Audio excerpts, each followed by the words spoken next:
السلام عليكم يا صديقي. ايه سبب التآكل اللي موجود في جسم ابو الهول ده يا صديقي؟ ومش بس في جسم ابو الهول ده، موجود كمان في الحوض، حوض ابو الهول او الحوض اللي حوالين ابو الهول. ايه سببه يا صديقي؟ هو سببه عوامل التعرية الرياح والامطار، وان ابو الهول حضر فعلا العصر المطيري، والا ما كانت عملت كده. الرياح والامطار هنا هي موجوده ومؤثره عليه بالفعل. اما اللي تحت ده هو ترميم من عصور اخرى هنبقى نتكلم عنها. اللي قدامك ده سببه رياح وامطار، وده بنسبه كبيره ان ابو الهول حضر العصر المطيري. هثبت لك في فيديوهات كتيره قوي عن الموضوع ده. طبعا واضحه قوي، هقرب لك تاني.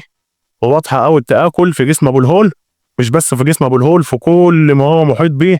اذا دلاله على ان ابو الهول حضر العصر المطيري. انا احمد سفاري، ودي صفحه زي الاشارات ما بتقول.